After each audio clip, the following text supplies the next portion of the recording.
everyone, thanks for joining. Of course, back here with Chris. Got a cool video. Going to dive a little deeper into Sequire, and more, why a company would use the platform, how, we plan to get new clients, and we're going to hear from Chris on kind of the marketing game plan, but also the deeper dive into the value proposition a little bit. But first things first, Chris, how are you? Really good. Thanks for having me again. It's good to see you. Good, good. Yeah, I know we're all living through the, at least up here, 40 degrees Celsius, 100-degree Fahrenheit, kind of heat wave going through. But here, let's dive into it. Do you want to kind of intro Sequire a little bit to, people that have never heard of it? Yeah, sure. So Sequire is a platform that public companies use to understand who their investors are. So how many investors do I have? Where do they hold their shares? Are they at E-Trade? Are they at TD Ameritrade? Are they Fidelity or Merrill Lynch, Goldman Sachs? Where are they holding their shares? Who are those people? What's their name? How many shares do they own? What price did they pay for those shares? What's their email address, their phone number, their Facebook account, their LinkedIn account, their Twitter account? And then we provide tools to be able to communicate with those people.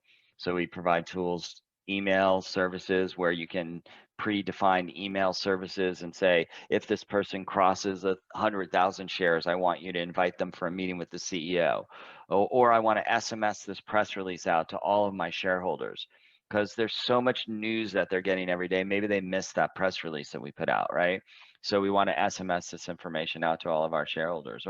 And it helps them manage not only their retail investors, but their institutional ownership. How much institutional ownership did we have last quarter? How much do we have this quarter? Who are our new institutional owners? What's their name, their phone number, their address?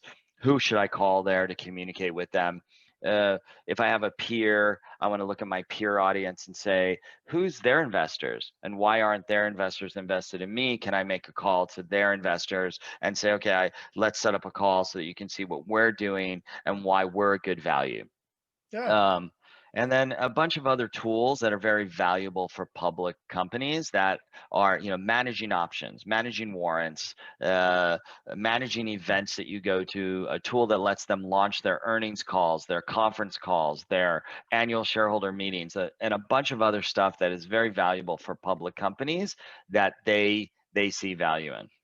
Yeah, no, I love the overview. And I guess kind of, the next questions, and we'll peel the kind of onion back a little bit. But now, and we're already seeing questions. People ask, like, why do public companies care about some of these things?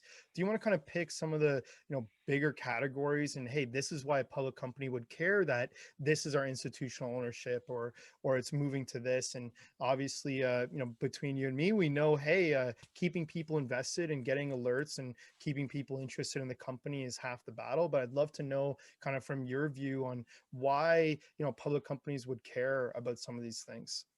So as a public company, if you were to ask GameStop or AMC 2 years ago how important their retail investors are versus their institutional ownership, I guarantee you they would have told you that they're only focused on their institutional ownership and that they're highly focused on getting new institutional owners into their stock.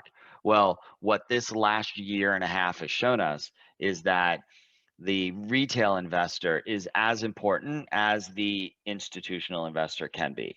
And the institutional investor has more access to the public issuer. They have analysts that can call. There's somebody that takes that phone call. There's somebody who communicates with them. Well, how does that happen for the retail investor, right? Like, we're providing all those tools on the institutional side as well, but we're also providing the tools on the retail side. Who are these people? How much stock do they own? Is there high net worth individuals that own a lot of stock that are worth having a communication with?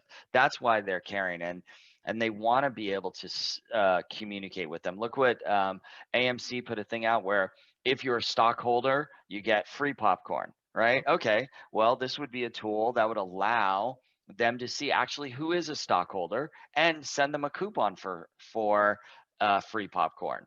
So you can do that kind of stuff within our platform, and it manages everything you need as a public company. It gives you lots of tools that are well above and beyond just communicating with your retail investors, but when you become a public company, there's a lot of stuff you need to manage. You need to manage your employee options, your warrants that you have out there, if there are any. There's you need to communicate with what your shelf availability is to your CFO and to your team, so they know how much money they can raise at any given time. So there's a lot of complex things that the issuer needs to understand that we're building and providing them tools for. So that's why they care. They are, and that's why we're signing them up in record pace. I mean, we've had amazing growth. The last quarter was something like 30% quarter over quarter growth. It was like 2,600% year over year growth. So you're seeing a massive growth on the business, and that's not stopping. It's just, there's 8,000 public companies in the United States for us to sign up. Our goal is to get to 300 this year and to get to 1,000 within 3 years. We've been exceeding every single goal that we've put out there thus far. We've upped our guidance 3 times this year. So hopefully we continue down that path.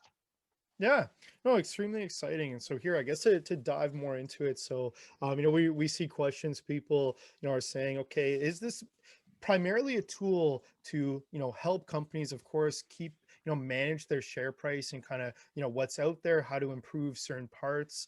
And I guess kind of, do you want to dive through, is there any, type of example you could share on, how it's helped, some real examples or even some made up ones that maybe just paint the picture and, kind of the normal investor's eyes? Yeah, I'm not going to get instead of giving individual names of companies, let me give you overviews, right? Like Yeah. we have companies that have started with us when they had 3,000 shareholders, and now they have 450,000 shareholders, right? And through doing consistent marketing and having very cool products in the market, they've been able to accomplish that. But now they can tell who are those people, who joined, who owns what, who owns how much, and how do I communicate with those people? Who are the swing traders? Who are the day traders? Who are the long-term value investors? Who's sticking with us? Who's not? And how do I market to each of those people at different times? Are there certain things that are happening when I need day traders? Is there things that are happening when they're swing traders? Kind of swing trades would be good. Is there long-term value investing that we should be communicating at this moment? Is there institutional information that we should be putting out to the audience? So really, you can kind of define who and categorize how each of those segments looks, and then market to them differently. So our tool has enabled that to happen for many, many different companies, because not only do we have the platform, but then we have the ability to use media services then to reach out to all of those different audiences. Yeah, exciting. All right. Well, that's a great overview, and obviously extremely unique software. Now walk me through, you talk about kind of your growth. You want to hit 300 companies, you want to hit 1,000 in 3 years. What are you guys doing to accomplish that? Is there anything that, is there marketing plans? How do you guys do an outreach? And I guess kind of just keep continuing to dive into, how do you think you're going to sustain that growth? Yeah, so we bought a company last year called LD Micro, which is a big micro cap conference, and we just had our second virtual conference of that platform. We had 200 companies come virtually to the platform, and so 200 companies signed on. That becomes a great marketing tool for us, right? Like we can now talk to the CEO of every one of those companies and tell them about what we're doing and how we can help them, in addition to just having them present at a conference. Now, over the years, we've built up a database of people that come to these conferences, and to the millions of people that we now know are watching certain types of videos. Who's interested in finance videos? Who's interested in cannabis stock? Who's interested in OTC? Who's interested in tech?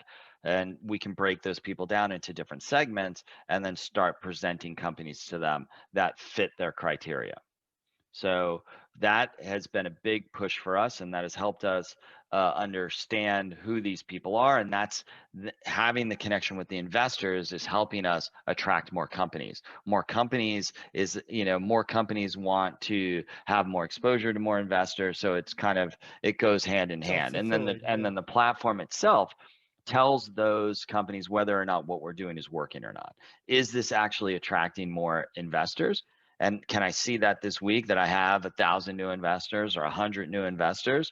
And where are they coming from? Are they small investors, medium-sized investors? What does that look like? And so our tools work together to make that happen. So our sales guys are having a field day right now, and they are, out there nonstop talking to public companies and signing them up. Yeah, awesome. Well, look, exciting. Really, obviously, extremely interesting platform, and I think, like you said, you're seeing GameStop and AMC kind of leading the way and changing people's views on kind of stuff like this, which is fantastic. Anything else about Sequire in general you wanted to cover before we kind of close things off? Well, we just, we have a lot of new stuff. We launched the site called microcaps.com, which is all of the news for microcaps.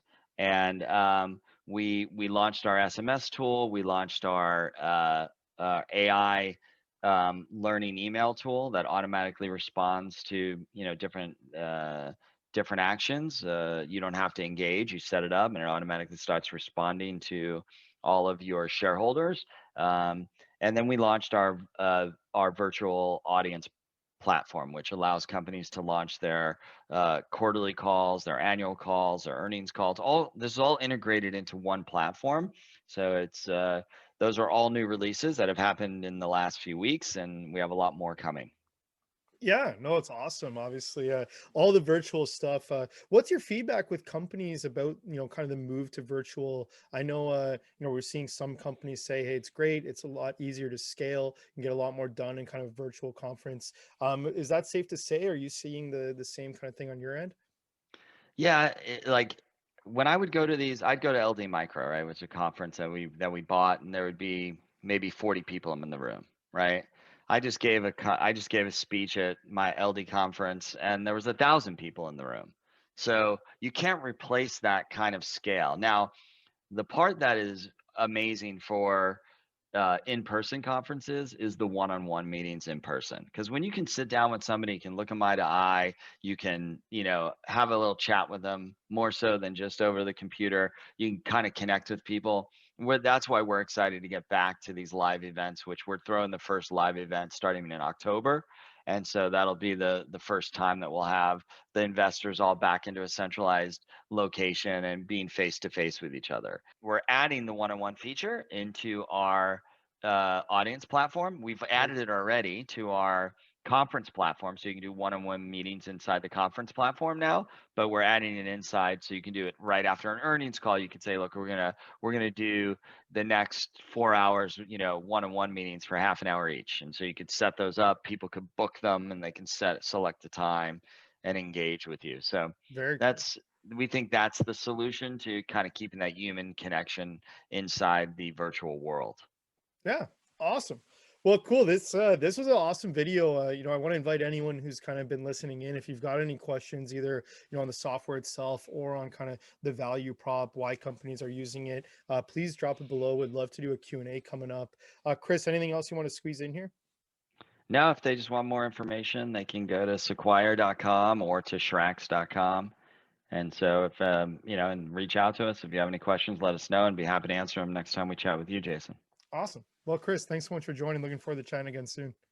All right. Thanks a lot.